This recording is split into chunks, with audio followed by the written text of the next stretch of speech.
Mikuha og atensyon sa publiko ang Malacao boy nga estudyante nga nagkabayo padulong sa usa ka tulungaan sa General Santos City.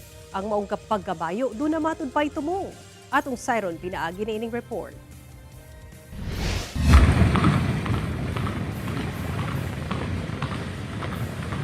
Daw nahimong instant hari sa kadalanan kining brown nga kabayo nga gisakyan sa usa ka estudyante samtang gibaybay ang kadalanan sa General Santos City. Ang maong eksena gikalingawan sa mga nanakay ug sakyanan nga ng labay ug mga residente. Saysay sa maong nagmalakaw boy nga BS Agriculture student nga si John Jeric Arcebal. Wala kuno siya magdahom nga magkabayo siya sa kalsada gikan sa ilang agriculture campus padulong sa laing campus sab niini sa Barangay Lagaw. Nangutana man gud daw ang tagdumala sa maong pribadong tunghaan kung kinsa ang kahibalo mga bayo ug siya ang gitudlo. Misugot ra kuno siya sanglit duna na siya kaalam niini. Busa gipakabayo kini sa inatimang kabayo sa tunghaan nga ginganlan nga Arthur.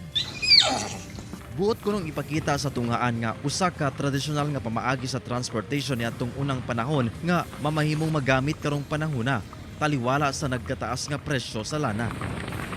Imbes diri lang to gapon, so engon ni ma'am na makadto na lang Lagaw para mag-promote po ang sa pagtaas sa gas ba. Magpanawagan. Back to traditional ta. Og naiway nga makasulod kag eskwelahan, pwede na kamo magkabayo. Atol matud pa sa pagkabayo, gisiguro ni John Jeric nga dili malisang ang maong kabayo. Pananaw sa uban kusog pero kato nga dagan hinay lang jud siya kay isa pod na kay ginampingan pa ang tiil nila kay syempre sa semento magasgas yun na kumukulbaan mo siya ipatagilid na ko siya. May lang ganin sunod siya. Ginakuhaan pa og pahayag ang tagdumala sa tulunghaan. Apan sumala pa ang maong kabayo, padayong ginaatiman sa tungaan, kauban ang uban pang mga pony o gagmayng breed sa kabayo.